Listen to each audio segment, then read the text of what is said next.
Hello, everybody. My name is Bob Evans. I have a special privilege today to be able to have a conversation about the upcoming Task Force tribute with my good friend, Christian Anschuetz, who's one of the co-founders of that. We'll come back in a minute and just tell you a little bit about what we hope to accomplish in today's chat. But first, Christian, this is awfully special. Thank you so much for letting me be a part of this. Well, Bob, thank you for having this conversation with me as we kind of kick off the recorded sessions about what we're doing with Task Force Tribute and as an arm of Project RELO. Let me introduce myself a little bit more. Bob said it. My name is Christian Anschuetz. I've got not going to get into the details, but a fairly long career, starting in the Marine Corps, a couple active duty tours in the Marine Corps. I'm a proud Marine Corps veteran. You know what they say, once a Marine, always a Marine. And that remains true for me, but I'm not defined by just that. I had a successful entrepreneurial and then corporate background after that. And I'm really personally invested in this nonprofit called Project RELO and its most recent initiative, Task Force Tribute. Well, Christian, thanks. And let me offer some perspective here, too. I don't have my personal involvement in service. I'm not a veteran, but my dad was in the Navy. My oldest brother, Air Force Academy in the Air Force. My brother Joe is in the Army. My cousin Michael, who lived with us, was a Marine, and my dear brother-in-law Rich was in the Coast Guard. So I've had the wonderful experience of being surrounded by veterans and the special sort of perspectives they offer, the character and the integrity. It's really been a privilege for me on that. So I have been, folks, in the tech industry for a while. I've understood it, and that's one of the things that's so exciting about this. What's happening now with new technology, modern technology, digital stuff, cloud stuff, some of these other things is stuff that was not possible just a few years ago. Was more of a dream. It's quite possible now. We're opening up new vistas in how people experience the world, how we conduct business.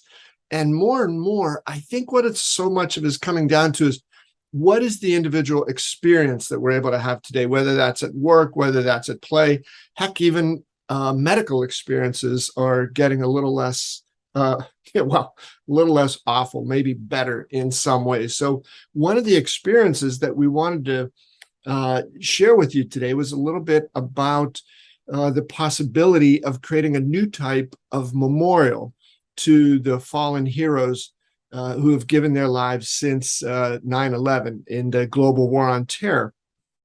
And I think this perspective of all memorials are wonderful. The one that Christian and the team with Task Force Tribute wants to create is going to be very different. It'll allow more people to see it, more personalized types of stories, really bring to bear this extraordinary technology to tell the stories, to share the stories, to honor the memories of these heroes who've given their lives. So I'm really thrilled about it. And, a small final thought about why this interests me so much is one of the initiatives that Christian has been involved in is Project RELO, to connect veterans who are ready to transition from their work in the military over into the private sector, and interconnecting those veterans with their incredible backgrounds and mindset and capabilities and talent and character with people in the private sector who are looking desperately for those types of high quality, high caliber individuals. And actually, Christian was good enough to let me participate in a Project RELO mission. So I've seen this firsthand, I've experienced it. And as a sort of an outgrowth of that, now the Task Force Tribute has come along for this very admirable goal, Christian. So really, again, I just want to be sure I say thank you to you for not only letting me be in Project RELO, but for having a chance to chat with you today and share the story about what you've got going on now with Task Force Tribute. Bob, I got to say, and your participation in Project RELO was truly our pleasure. I mean, it was really our pleasure. And, for the folks listening in, if you haven't heard of Project RELO, let me give you something really, a quick background, and then I'll get into Bob and his participation. So there's all sorts of, I mean, there's tens of thousands of nonprofits for veteran causes. Okay. And there the vast majority, the super majority of them are just absolutely excellent. What Project RELO does is a little bit different. Instead of trying to give the veterans something, we kind of reverse it and we allow the veterans to give business something. And what we do very specifically is through our partnerships and great relationships with great leaders in the government and in the armed forces, we've forged, created the ability to run military or pseudo-military operations, multi-day operations on military bases with military members. And we bring corporate leaders into those environments to be part of those military exercises so that they can learn the leadership qualities and traits that are just absolutely drummed into all of our military women and men. It's one of the things that actually, makes them special is the extensive training that they have, not just in the hard skills, but in the soft skills. So it's a very interesting thing. It's highly experiential. It is a unique experience. Bob, I think you'll speak to that. You never have experience like this in your life. You are in a military base. You might start in the barracks. We spend the night out bivouacking. We're doing convoy operations, communications, weapon handling, call for fire training. And in those environments, which are actually kind of mentally stressful, not physically, but mentally stressful, we get to see how our very best perform under that stress and how they help us, the corporate executives, achieve the goal as a team. And then back to Bob. So I'll folks, when Bob and the other executives showed up on the mission that Bob was part of, it's always the same thing, right? To people, they're like, oh, what did I get myself signed up for? I am in the middle of nowhere. I am on a military base surrounded with all this kind of a strange accoutrement and equipment. What am I doing here? And what happens is invariably there's like almost tension. There's a stress. I remember, Bob, you looking a little bit like, a little bit nervous, like what we were doing, what you were going to be doing in the next moments. And then I remember like this transformation of how you leaned into it. I remember specifically being in the mountain environment. That stands for Military Operations and Urban Terrain. It's a full city that we use here. Full city, and we were doing some operations in the tunnels, and I remember Bob squirting out of the tunnel with the big smile on his face because he'd learned the communication techniques and how to navigate that successfully. And what had been stressful had turned into a learning experience, which had turned into a really, really fun learning experience. Unless I'm wrong, Bob, maybe I misremember. No, not at all. Not at all, Christian. And, one of the things that I remember very clearly too, was somewhere along as we were, mounted up and moving through, through the woods there, we did come across a pretty big tree trunk across our path. And, I remember the collection of people, what do you do? We have to get to this point fairly far down the road in a certain period of time, but there's this big tree trunk across our path. And I thought it was fascinating to see that while everybody had certain ideas, it was the veterans who were just able to sort of quickly recognize and say, okay, step 1, step 2, step 3, here's what we're going to do. And I think a lot of us on the business executive side just took a cue from that. It's like, all right, nobody's trying to show anybody else up here. It's just you run into things, you figure out a way to get around them, and on you go. So it wasn't anything where I felt, okay, this is something to show what a huge gap there is between the veterans and you non-veterans. Instead, it was one of saying, we're all in this together. Let's work as a team and do some stuff together that none of us could do individually. And that will be, a powerful, enduring, and very, very enjoyable, proud memory that I'll have for my entire life. It's funny. It's in the little things often. It's the little things where we see and otherwise kind of realize the best examples. And it's different from person to person. And yet I remember that moment. I mean, folks were on, we're in these ruggedized off-road vehicles. We're in a single line formation, and the lead vehicle gets stuck because across this trail that is normally a tank trail or Jeep trail, that's normally 12 foot wide, is a giant tree that has, fallen over it in a storm or something. There's hundreds of thousands of acres up here. That's what happens up here. And, it could have been like time to turn around, or it could have been time to figure it out. It was time to figure it out. Right. And so there's no person that was going to lift that tree. That thing must have weighed several tons. And yet, with some teamwork and a little bit of ingenuity, maybe it cost us about an hour in time, but we figured out how to get the obstacle removed, and the mission continued. Not all that different than what we want our people to act like in business, right? We can't quake at every obstacle, because I think it happens sometimes, even in the private sector. Things kind of get in the way, or they don't go right. Well, we need people to figure that out, press ahead, and execute the mission, and do it together, not as individuals, but do it together. Yeah. Right. When things are going well in business, right, it's pretty easy to be a leader. When tree trunks fall across your path and you've got a timetable to keep, that's when I thought it was so interesting for all of us to, on the one hand, you had to exert a sense of leadership, right, to play your part. And there were other points at which you had to say, oh, no, if we all speak up, all 15 of us, and say, this is what we should do, we're never going to get anything done. So it was one of those places where all of us had to sort of understand that the objective, the mission, was bigger than any particular idea any of us had. And the bigger thing was, let's get the best idea quickly. Let's get moving on it. Everybody play their part and do stuff. And Chris, and the interpersonal dynamics that evolved over the couple days there on the mission, I remember that as well, because you were very kind in how you said I might have seemed a little nervous. I didn't pee my pants, but let's say I was, I didn't want to let anybody down. I wanted to carry my weight and not be an extra load for anybody in there. So fairly quickly, because I think of the way you design some of the exercise, but also just the character of the other people and the fact that you say, okay, this isn't going to be easy. So I gotta, lace them up tight and go do this, right? Let's get this done. It's going to be an adventure. It's going to be fun.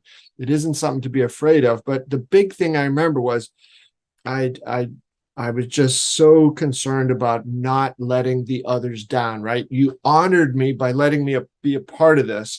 And I thought the worst thing I could do is be like, geez, when we needed that bozo to step up and do something, he was daydreaming or something. So, but it was extraordinary. And I think, even though when I did that, I was in my late 50s, I learned a great deal, over those few days. And I hope that I've carried those lessons with me.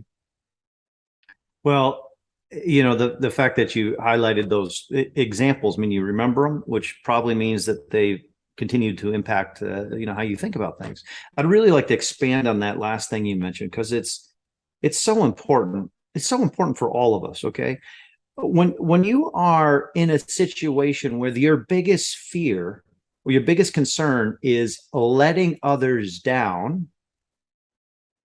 that is way, way more powerful than being in a situation where, if I don't do this, I'm going to look that way, or I'm not going to get what I want over here, or I'm not going to get this promotion, or someone's going to think that I didn't do this project right, which is going to mean I don't have the next opportunity. And the point here is, it didn't take months to build that esprit. Yeah, it actually took moments, because the incident that you're talking about started the beginning of day one. So we had day zero, which is the prep and the loadout of all the equipment. And then we'd launch early, zero dark in the morning. And it was only an hour into that launch when this thing happened. And already the overwhelming mentality, if you will, of all the participants, the military and the non-military, was, we are a single unit. We know what our mission is. We briefed it. Remember, we briefed what our mission intent was, the steps, etc. We knew what we had to do. And then we knew that we had to do it together, that there wasn't any one superstar that was going to do that. And as much as, like, so often we focus on ourselves, it's way more powerful. And not just in my opinion, but from a high performance team perspective, is actually to focus on what the team is trying to accomplish. Way more powerful. And you remember how it felt and it propelled you forward. And it was part and parcel why the obstacle was actually, it turned out not to be that much of an obstacle, although at first it did look pretty formidable. I mean, Yeah. it looked formidable at first. Yeah. And Christian, I think one of the things I learned about that is uh, so much of it is you got to have the right outlook and training and perspective and preparation. But on the other hand, life isn't always orderly. It isn't always convenient. And the things life tosses at us, are in one way or another, simple test, difficult test, highly challenging test, curiosity test. But I think what it forced us to do is say, what are you going to do here? Do you want to be afraid of everything, or do you want to see this as something that all of us can overcome? And how do you do that? So balancing of egos, getting to understand each other. And, this person might be the strongest out here, but he or she might not necessarily be the one who's going to talk. This person over here says things that if you took them purely at face value, you're going to get hurt or insulted or something. But the bigger thing was, what are these people trying to motivate you to do here? And how has that come along? So it was just understanding human nature, applying that. And I think just being able to take your own ego, stuff it down into the appropriate level, and allow then that other thing to come up, which is the sort of the team-wide ego, or as you said a minute ago, the esprit of it. And that just became quite thrilling.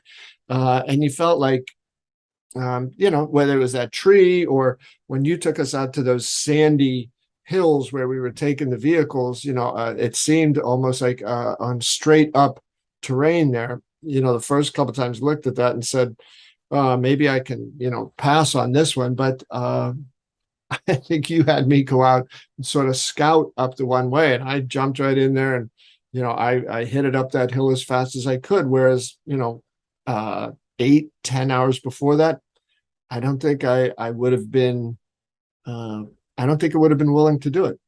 I would have let the questions, the uncertainty, and perhaps even the fear make that decision for me. And that was one of the things of completing that mission with you and the other remarkable people there, that I felt like this is great. Let's keep pushing that fear farther and farther into corners, and having a little bit more of a sense of there's no obstacle that can't be overcome with the right mindset and the right partners in on it.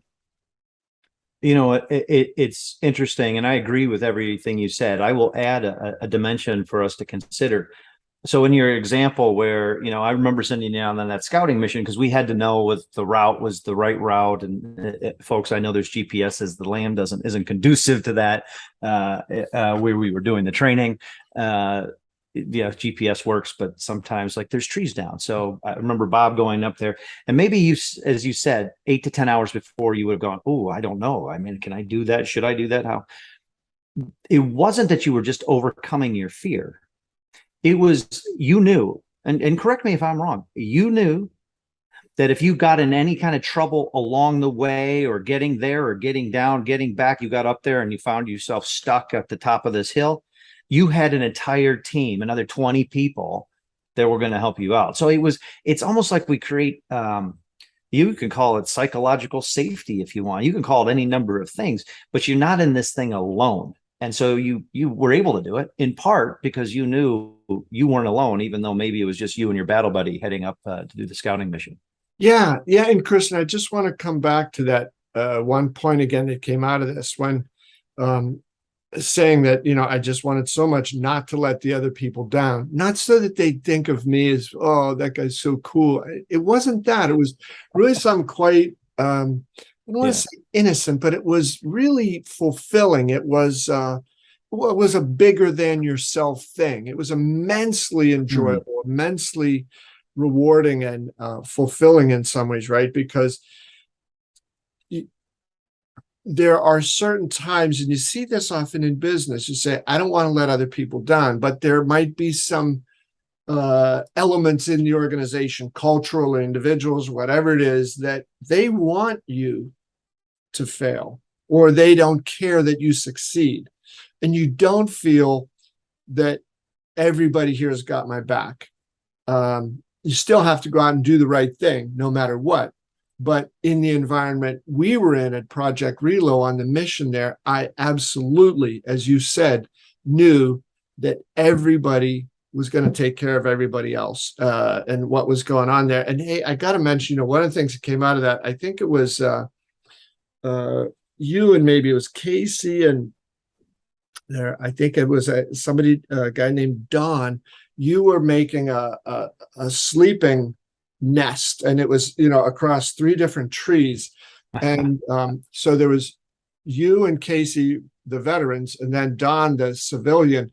And I don't think he had a high degree of confidence at the outset that this was going to work. But as you started to go through it, and because his big thing was saying, yeah, but guys, no matter what, we're all gonna, in this 3-way, we're all gonna end up, sleeping down in this little burrow in the middle. How are we going to do this? But that was really fun to watch that. So it was also one of those things that said, even as you learn, whatever our backgrounds, our perspectives are, we project them and say, this isn't going to work for this or that reason, instead of jumping in, doing it, or maybe keeping your mouth shut a little bit and learning from people who've done it before. Hey, this is a lesson, instead of, oh, this isn't going to work. So I just that there were all those things, which some of us, Christian, in some ways or not, we learn as kids or from our parents or something. But wow, was that reinforced when you were out, in the sort of a little bit in the wild, and we had each other to depend on and rely on, and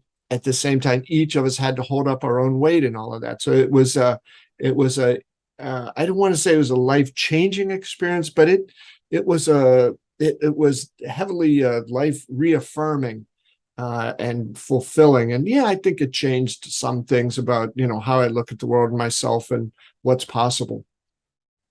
Well, that's awesome. And you know what? Project Relo was better for having you. And of course, you or have always been, to your point, as you introduced yourself, always been well connected with the military, the family members, as you described, and a big supporter. And your support continues of Project Relo, and now this task force tribute thing that we're doing. And so I want to thank you for that, because we have so many great Project Relo alumni, and they go through these experiences that we're talking about here, and then they continue to want to carry that feeling that you were talking about, carry it forward. And we appreciate it very much.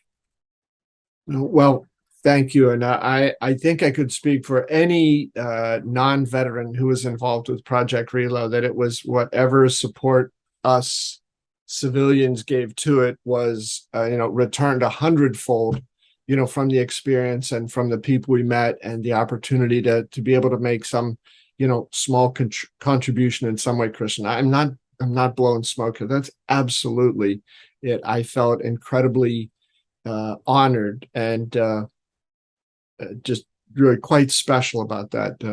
That this was an experience that you just couldn't get anywhere else. It was a once in a lifetime type of thing. So any support or whatever that I gave or offered was negligible relative to what I was able to take from it. Well, I mean, isn't that really, in no small way, like almost a purpose in life, and certainly absolutely positively a purpose in business. You create value, and when you create the value, people, they can extract it, but then the organization that creates it can also extract value back, and sometimes that's in dollars. Not in this case, it's in something entirely different. And so thank you for saying that. I really, really appreciate those kind words. It means a lot to hear that our alumni have had those experiences, and that it continues to shape how they think about leadership and about our military veterans. Well, Christian, one of the something to build on that a little bit, the drive on the day the mission ended, riding to the airport with 3 other guys. I don't know, it was 2.5 hour drive to the airport, and just the conversations. And I mean, right, it was like, I was going to say like a little kid after your first sleepover, but there was something of that. I mean, the whole thing was like, oh yeah, and how about when this happened? How about when that happened? And we were talking our way through some of this, and a lot of it was that sort of from to type of outlook when we arrived there. And, you try to act not cocky, but you try to act like, okay, yeah, I got this. I know what's going on. At the same time, we all admitted, it's just like, don't F up, not because, nobody wants to look bad about it, but I think we all shared without perhaps being able to articulate this beforehand. You don't want to let your teammates, your buddies, your brothers and sisters down. And then we're out there and you get through that and it starts to say, okay, I can maybe start to go up range a little bit here. And I'm less worried about letting them down, although that's always going to be there. But now how can I contribute more in the right ways to understand more fully the ways I can contribute as a member of the team rather than, an outsider who has to sort of be tutored along the way to be able to do that. You wanted to give and be a player and uphold and ensure that the mission got done, not just in spite of you, but perhaps in a little way because of you. Yeah, I truly get that, and candidly, I think we all do to some extent, and yet I think we fail to realize how powerful it is to think that way around, to want to be, and we can't always be. I mean, sometimes the environments that we work in and we live in, et cetera, don't facilitate it. Yet we have the ability to create them to no small extent, especially, leaders. That's what leaders do. They lead, and you can lead into, people into these environments of wanting to think not just of themselves first, but of the team and the mission and what trying to be done. And it reminds me of this is a sort of a trivial training story, but I think it's just worth sharing here. And I hope it is. If Sure. people are listening, I think it's worthwhile then we'll know. So I was an early day in my career, and I was an officer candidate school. And I was in Virginia, and I won't draw this thing out, but we were running an ambush, a training for an ambush. And it's Virginia. It doesn't normally get that cold, although it does get snow and whatnot. And it just happened to be one of those great nights where we're going to do this training where it is blizzarding, right? and it's a night, and we have to move on foot for a long number of miles to get to the ambush zone for where the opposition forces, the Op 4 is coming. And so we truck, travel lights, freeze at night, but also travel light, make less sound, etc. So we're traveling light. We get to the ambush. We lay down. Now we're wet. We're sweating, and we lay down in the snow. Okay. You can kind of figure out what happens next. Now, out of all the things I've done in my life, okay, that strikes me as that was one of the most difficult, because we were laying there for maybe an hour and a half, maybe almost 2 hours. Okay. And I remember being so cold that I actually thought I was starting to see and hear things. Like, I was so cold. Right. And now, if I had been thinking about myself, like, oh, I'm cold. Oh, this is miserable. If my thoughts had been focused on me, I would have tapped out. I would have gotten up. I would have been done. I'm like, there's no way. Yeah. But my thoughts weren't on me.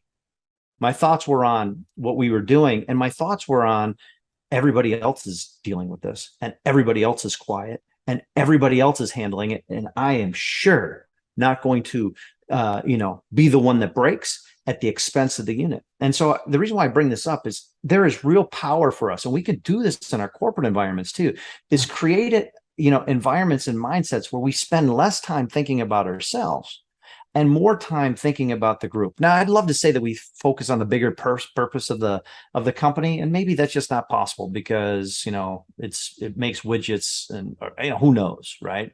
But teams, good leaders can create this kind of mindset, even in the private sector, within small teams, and even to some extent very large teams. And I think the payback for that effort is worth 100 times what you would invest to get there. Yeah. Well, Chris, in some of the ongoing conversations you and I have had the pleasure to have over the last few years on the podcast that we do together, this notion of leadership and so much of that mindset you just described, right? If you can get past that sense of self to one of, what is the best thing, the right thing, and how do I play my part and support the whole team here.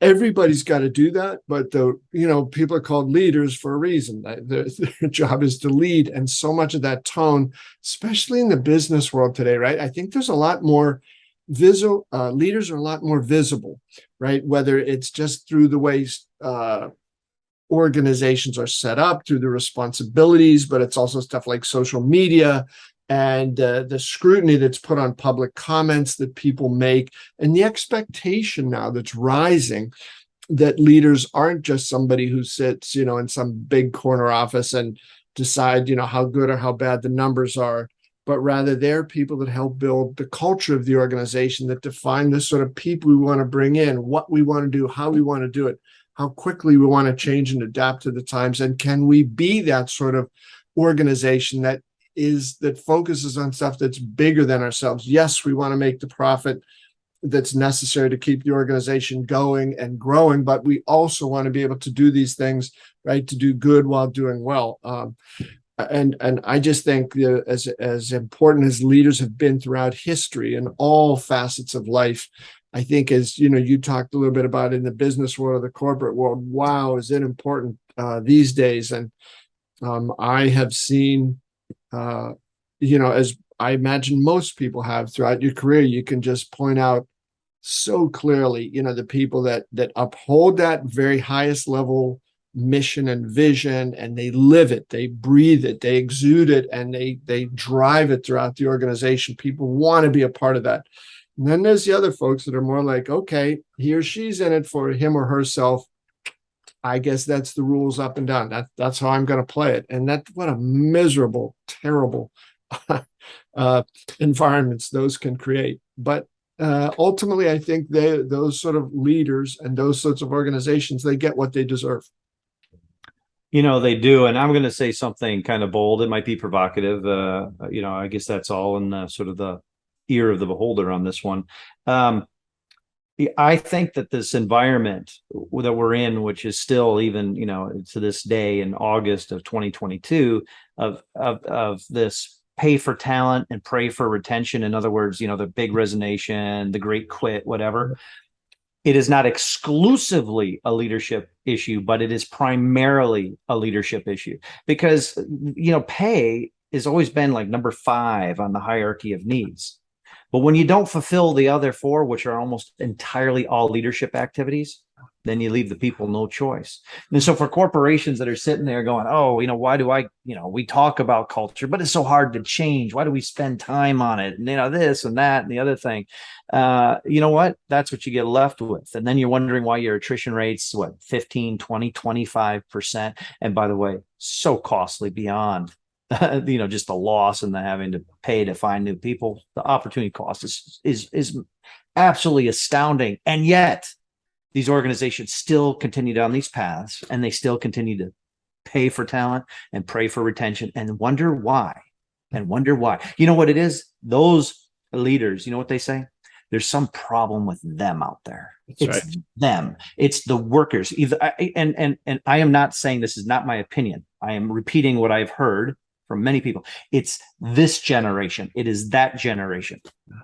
That's BS. That's completely wrong. Yeah. That's completely wrong. You know what? When we see these kind of things, we need to look in the mirror, right? Because the solution is there, because the problem is often there. So I take it the United States Marine Corps isn't real big on the problem is them. No, generally not. Generally not. I would have done better, sir, but the problem is them. Mm-hmm. Mm-hmm. Yeah, there's a saying about that, about the abundancy of excuses. I won't repeat it here. I think, we can Google it or use our imaginations, but excuses are, they don't fly. Now, explanations can, but not excuses. Yeah. Yeah. Well, Christian, so one of the offshoots then of this phenomenal work that you and others have built with Project RELO and its enduring strength and the assistance and as you said, those thousands of other nonprofits for transitioning veterans, all the great work that's done there. But Talk a little bit about what was the thread that connects Project Reload to what you want to do with Task Force Tribute. Oh, thank you. Well, Task Force Tribute, which I'll explain its mission and purpose. Let me explain the inspiration behind it. Almost a year ago, almost precisely a year ago, not quite, we withdrew from Afghanistan. I don't care what your political affiliation is. I don't care if you're a Democrat or Republican. Pretty much everybody, both sides of the aisle, they agree that the loss of life, those 13 service members, 12 Marines and a corpsman that were killed at the time of the withdrawal, that was a tragedy, right? It's a unifying sentiment. All right. It was a tragedy. Now, maybe the political parties get into the finger pointing of who's to blame. Put that aside. We're talking about the military members. It was a tragedy. Now, Project Reload was kind of dormant, like so many organizations were during the pandemic, a year ago, and the bases were closed and executive teams weren't traveling. And so some Project Reload members and some really great leaders out of the Marine Corps Foundation out of Chicago organized this silent ruck. 1 mile they were going to walk around Chicago, 1 mile for every service member lost. These folks were just doing it on their own, and they didn't go to the media. It was a cool idea. They didn't go to the media or anything, but they did invite some friends, and those two friends, they told two friends who told two friends. And then pretty soon there's hundreds and then thousands participating, watching, or whatever, and the media gets involved. And it was never intended to do that. And yet it was very powerful. It was powerful for the people that did it. It was powerful for the people that learned about it and then participated in it. And it was powerful for the people that could watch it. It meant something to them. And so we're sitting there, the Project Reload team, we're doing what good organizations do, an after action. Like, what can we learn from this? What didn't go well? What went really well? Do more, do less, etc. Kind of a blue ocean thing. And we're doing an after action. And we go, okay, so, what did this mean? We explored it. What else could we do, etc. And then, from that, this idea of Task Force Tribute was born. Now, Task Force Tribute is not walking. We would love to walk the 1 mile for every person lost since 9/11. We would love to do that, but we can't. And we can't, not because we can't walk, but we can't walk over 7,000 miles. Okay. So the sad story is it's over 7,000 service members have lost their lives in combat operations since 9/11.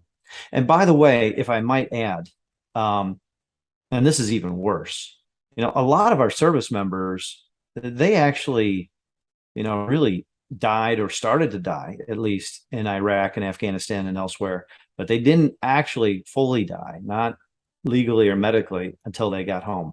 And the reason why I say that is even though we had 7,000 dying combat operations during that period of time since 9/11, we've had many multiples more commit suicide during that same time period. They just haven't been able to reassimilate back into life after their service in the global war on terror. And so the cost of this has been massive, but let's just focus on the 7,000. They're all important. They are all important. Okay. But the 7,000 that we know that died, strictly of the combat operations, Task Force Tribute is going to travel 1 mile for every service member lost. Okay. 7,000 miles, starting on the steps of the state capitol in Lansing, Michigan. With a send-off from the governor, the send-off from the military, the send-off from state and local legislators, the send-off from the media. There's even going to be a 21-gun salute and an Air Force flyover. There's going to be a police escort that's going to escort us from the capital to Ohio, where we then pick up, more supporters, and then we continue on and on and on. Go to taskforcetribute.org. You can find out the route, the map, and all that. But we're traveling this. It is a journey of honor and remembrance for all those that fell, but also all those that participated. It's a very sort of inclusive way of thinking about honoring our military members, but we are starting with those 7,000. So it started in Chicago, and it's going to go across the country. I said we start on the 21st of August. We finish in DC 22 days later on September 11. So that's what Task Force Tribute is. We haven't gone to the press yet. Okay, even though our biggest supporter and sponsor, arguably our biggest supporter and sponsor, is a great media and telecommunication conglomerate, Sinclair Broadcast Group. They are going to make sure that we get all the national coverage every step of the way, because this is important to them too. They believe this is a good news story. This is a unifying story, even though it's about something that is tragic. It is good in the sense that something good happens when you honor, remember, the heroes that essentially, in no small way, help ensure that we still have the power, the liberty, the freedoms to even have, Bob, to even have this conversation. Yeah. Kristen, I love those two words there about the journey of honor and remembrance. That's pretty powerful. The combination of those ideas. I wanted to share with, please, Christian, go ahead. Well, it is. I can tell you, it's hard to talk about this stuff. It's hard to talk about this. And I would add that it's not just a bunch of military members crossing the 7,000 miles and making, a couple stops and at the state capitol and the next. It's a group of people that as they stop, we are going to engage the organizations and the people along the way and hear what their service was and the great Americans they served with and the family members perhaps that they lost. And our intent is to capture these voices and use that as just part of, because a lot of people have been capturing the veteran voice, but use that as part of sort of the foundation on which to make a memorial, a virtual memorial, something very different than has ever been done before, something that you would get because of your technological background, and others with great technological backgrounds would get. But there's a new opportunity, and the raw material in this journey of honor remembrance isn't going to be brick, stone, and steel. It's going to be the stories and the perspectives of our military members, their families, and their friends that have stories to tell and perspectives to share about the great Americans that serve and served our country. Christian, what I was looking on my phone for here, I don't know how many times my wife and I have been to taking the tour at the 9/11 Museum in Lower Manhattan, but there's one place. It's just a spectacular experience, and for me, one of the things that stood out most among a series of displays and storytelling and remembrance, that all of it is just jarring in so many ways. There's one big phrase up on the wall, and it's almost 2,500 years old. It's from Virgil, and on the wall of the 9/11 Museum, he says, "No day shall erase you from the memory of time."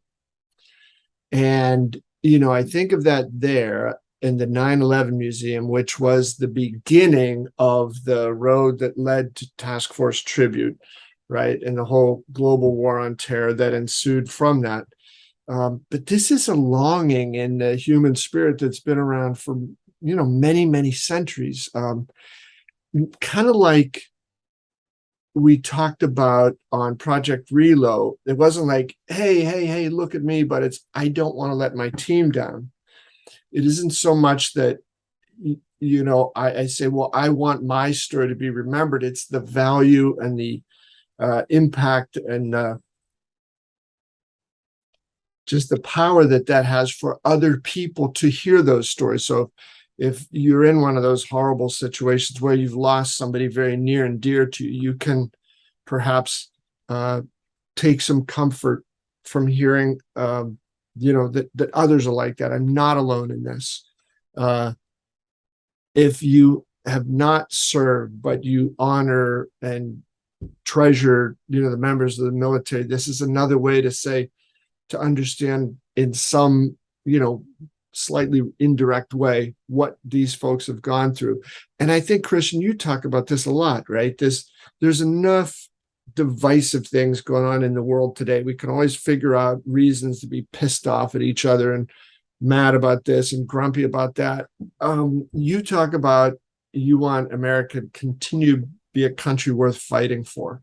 And I couldn't imagine a more effective way of trying to communicate that than telling these stories, sharing these stories, celebrating these stories with people all over the country, all over the world. It's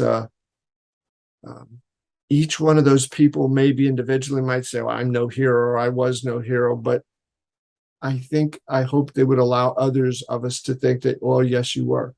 You are. And that ideal of heroism and something bigger than oneself, that's a powerful part of not a corporate culture, but a national culture. Maybe that's the sort of spirit, Christian, that drives that notion of this is a country, this is an ideal, this is a place worth fighting for.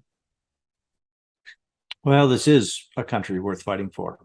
And we have great citizens. We have great military members that believe that in our, and do fight for this country every day. And I candidly, I don't wax political. I will say this: I do not believe this country is nearly as much at war with itself as some forces or elements might make us want to make us believe that. I just don't. I don't personally believe that. Maybe I'm naive, but I don't think so. I don't think so. But going back to the stories there and heroism, one of the things we've noticed as we've kicked this thing off, and we've been working on this for now a while, doing focus groups and whatnot around, how do we think about memorializing different than we have in the past? One of the things we find is for all the great, and this is not hyperbole, there are great organizations that are capturing that veteran voice, like the various stories, the preponderance of military members have never ever been recorded telling some of these really, really profound stories. They haven't. And one of the reasons why is because they don't want to talk about themselves. Yet, let's just flip that just a little bit. It's like a prism. We don't need to flip it on its head. We just got to twist it a little bit to the side. And now, if we find, and we're discovering this, when we ask, we don't need to hear your story. We want to hear your perspective on, this great person or that great person that you served with. We want to hear the examples that you learned from, the sacrifices that you saw that inspired you to keep going. The things you've witnessed that did and will forever, impact your perspective in whatever way that was impacted. Then they start to talk. Mm-hmm. And the other side of this, and that's why I brought up it's not just the 7,000, but it's all the other ones too that maybe died on that battlefield, but their heart kept going. We found that when that floodgate opens up and they start talking about those folks, the catharsis is real. Yeah. The relief is real.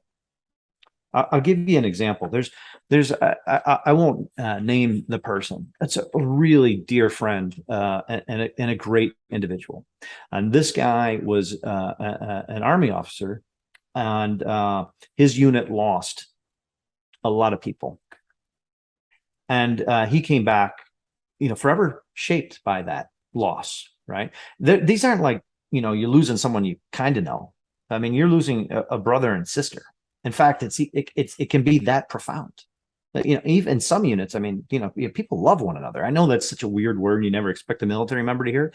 It's probably the best word. Yeah. And he lost a bunch of people that he actually really profoundly cared about. Okay. And I worry about this guy. And I reach out to him and I do, battle buddy checks on a routine basis, because after he's gotten back, he's lost more people from his unit to suicide than he lost on the battlefield. And we're not talking about one, we're not talking about five, we're talking about bigger numbers than that. And every one of those losses is just an incremental loss on top of loss. And this gentleman that I'm talking about isn't like a one, and it's not a unicorn. It's actually probably closer to the norm for the people that served in combat operations than it is an exception. Hmm. Honor and remembrance. Christian, and then you bring into it, as you said, that prism. You don't have to flip it upside down or something, but just turn it around a little. You don't have to talk about yourself, but you can talk about others, and that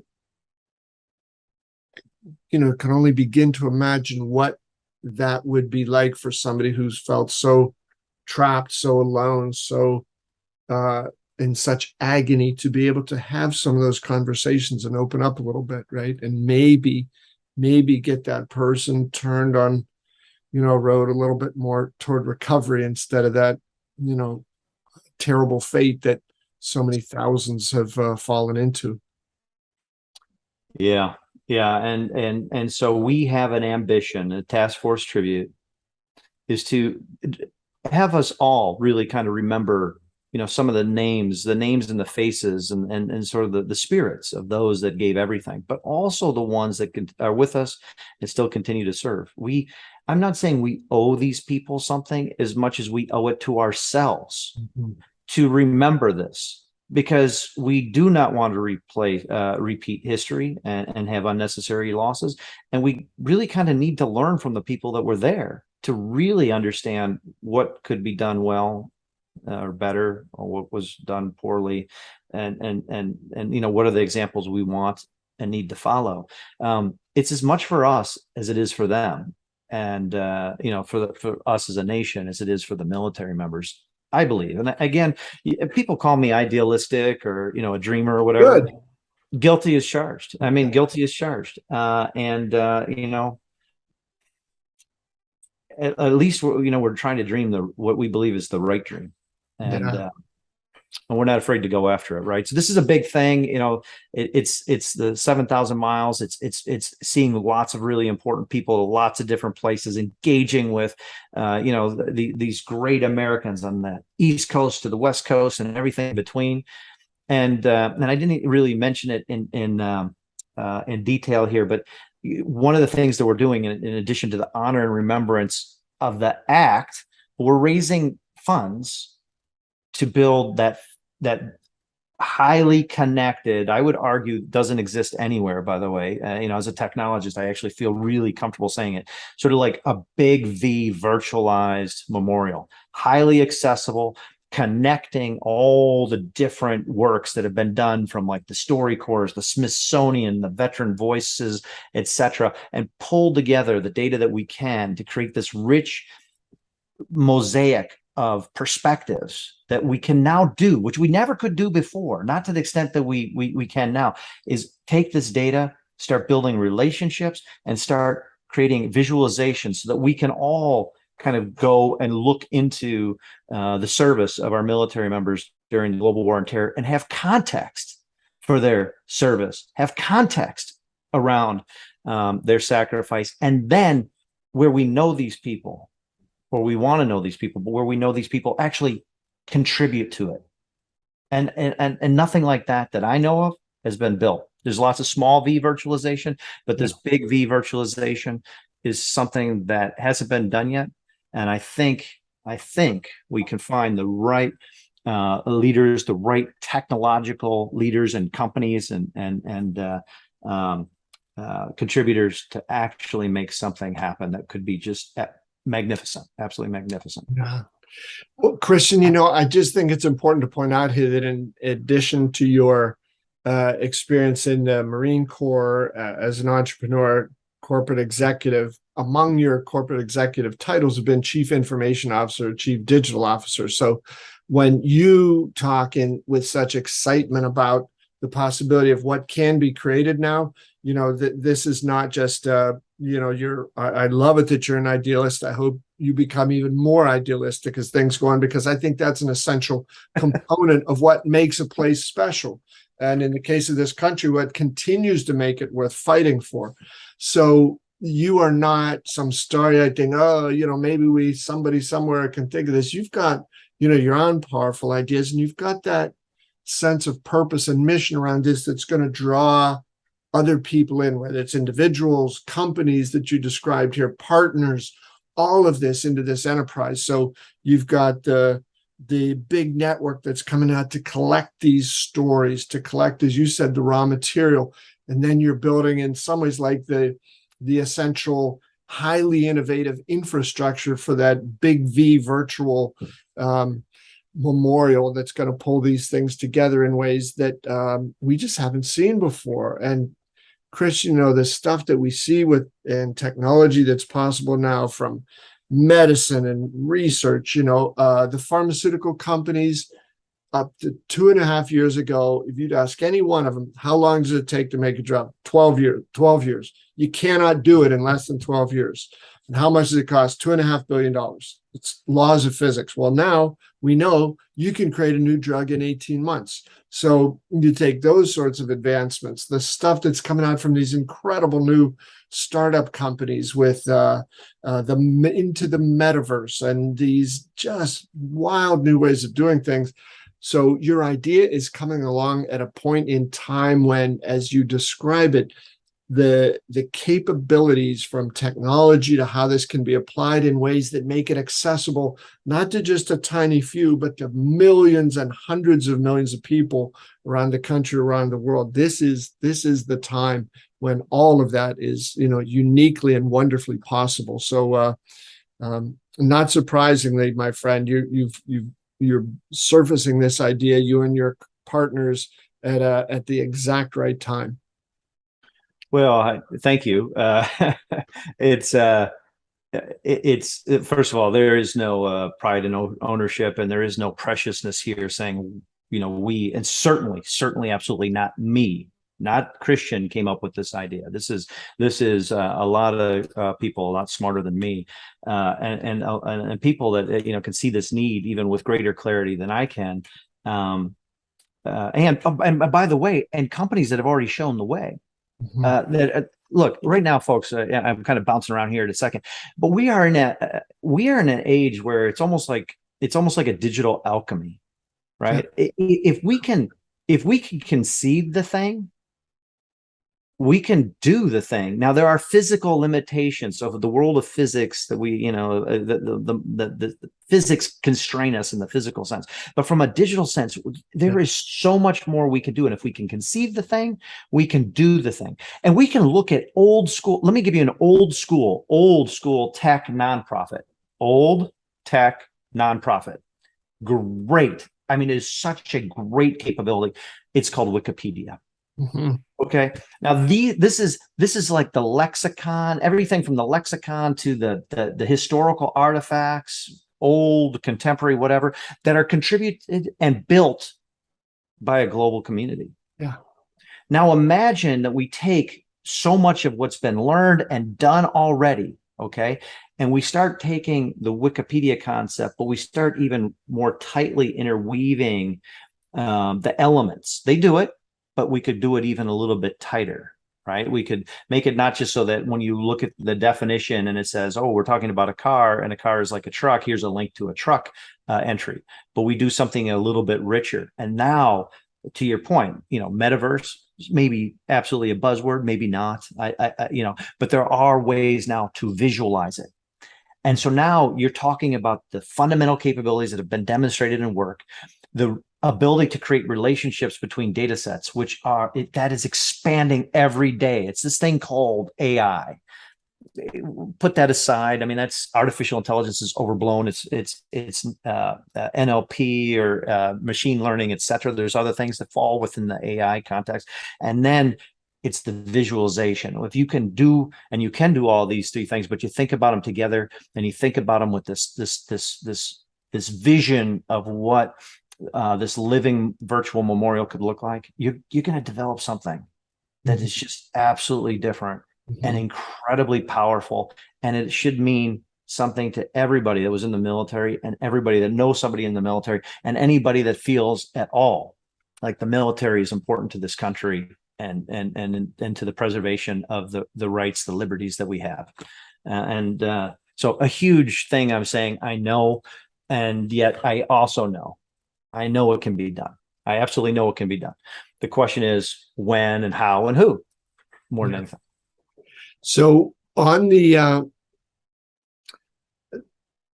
what do you call it, Chris? The mission, the road trip, that from August 21st to September 11th, there'll be a chance to meet people, to spread the word in the appropriate ways, and to raise the awareness for it, and to have the the incredibly generous spirit of the American people step forward and help put forth the resources to build this big V virtual memorial.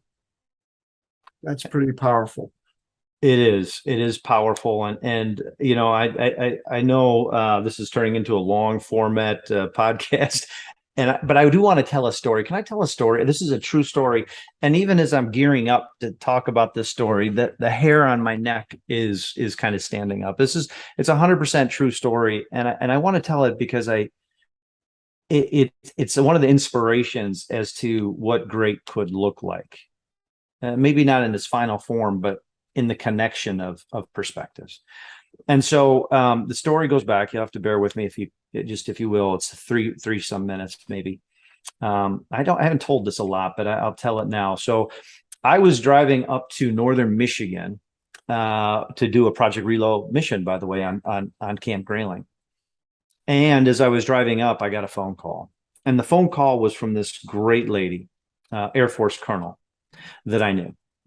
And this woman that I knew was telling me about how she was recovering from her wounds, because she was somewhat famously, in a way, injured. She was in that helicopter. Some of you may know this. She was in that helicopter outside of Baghdad. Had a multinational team, senior officers. The barrage balloon, the helicopter clipped a barrage balloon. It crashed, and everybody on one side of the helicopter was killed. And she was obviously on the side that survived. She didn't get out unscathed. All right. And she was calling to tell me how she was doing. Okay. This was a number of years ago.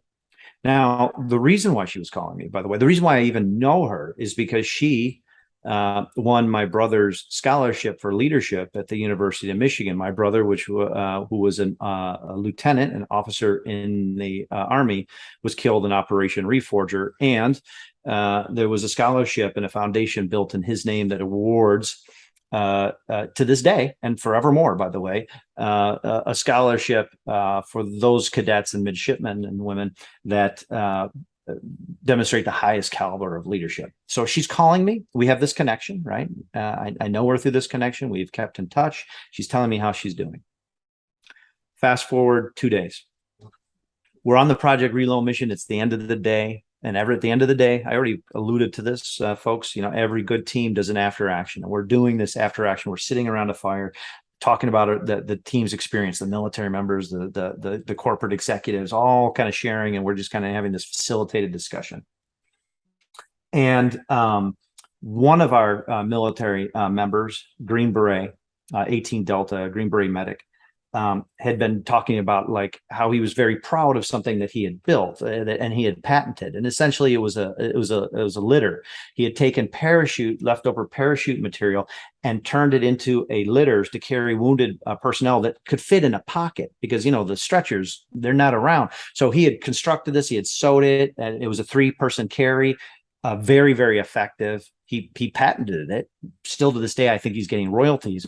But this thing became viral in theater, right? But he was talking about it, and there was this. It was interesting because it was showing how these military members are so creative, right? And he did this in theater, by the way. He was in theater when he had, nothing like, necessity is the mother father of invention and innovation, right? Respectively.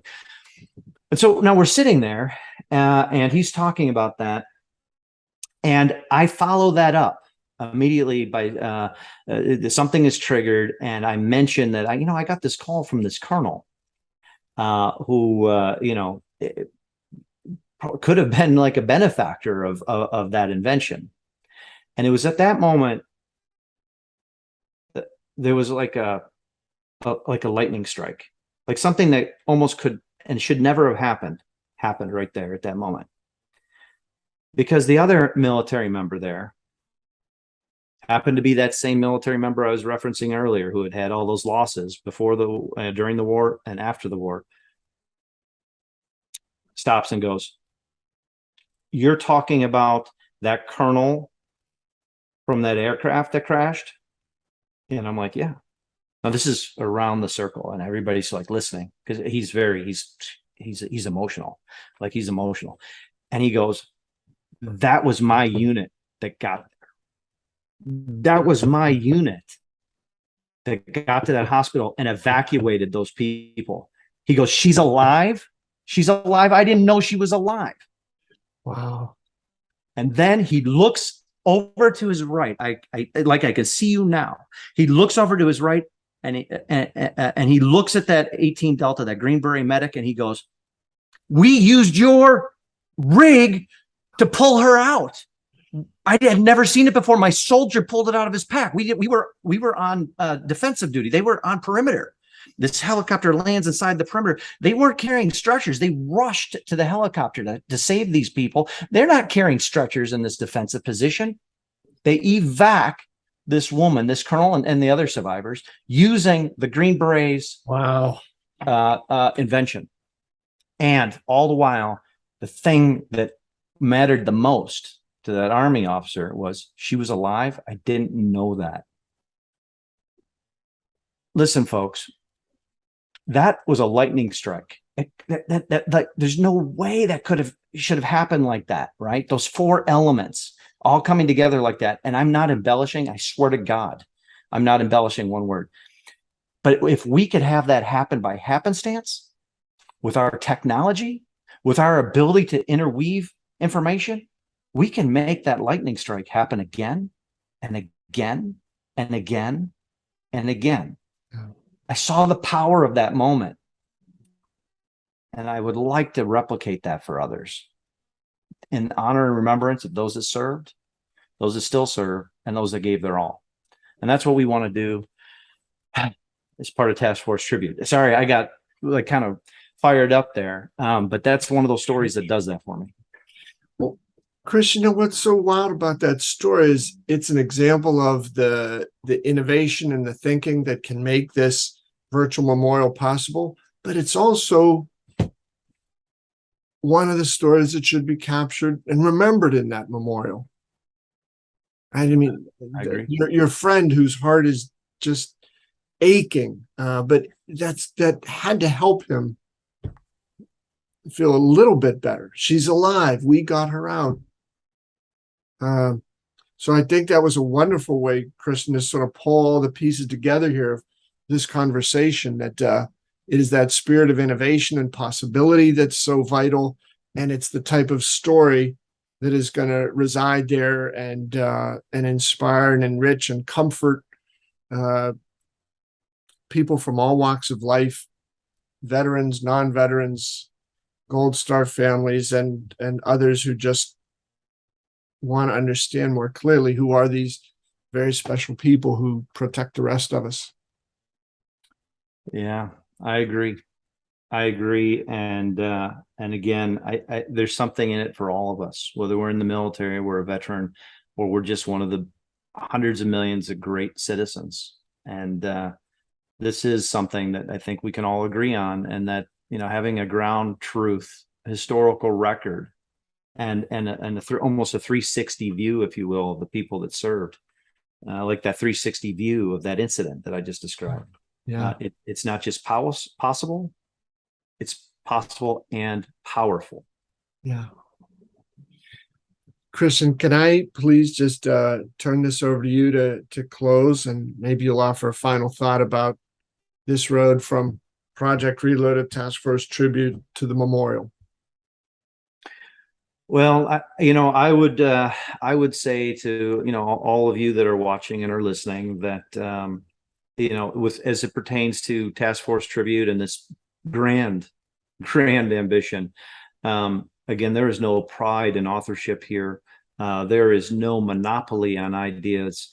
This sort of thing will be uniquely built, much like Wikipedia, when it is built by not 5, 10, or 1,000, but rather tens of thousands and hundreds of thousands of people and more.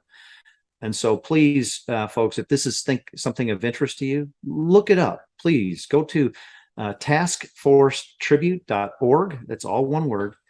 You know, learn what we're doing and figure out how you can get involved. We would love the support. We would love to hear your stories, whether you're a military member, or you're somebody that knew a military member and have something to say, please reach out to us. If you want to learn more about Project RELO, which is the organization, it's a 501c3 that was formed in 2016. It actually started before that, but it was incorporated and registered in 2016. Please go to projectrelo.org. We continue to do those military exercises and those leadership training operations with leaders and with instructors from the military, both active duty and transitioning. We'd love to hear more. We would love to get you involved. We would love your ideas on how to make all this better and even more likely to come to fruition. Well, on behalf of Christian Anschuetz and Bob Evans, thank you so much, Christian. Thank you so much for letting me be a part of this storytelling here about Project Reload, Task Force Tribute, and the memorial that'll come to capture these incredible stories. Thank you, my friend. This has been a remarkable and unforgettable conversation.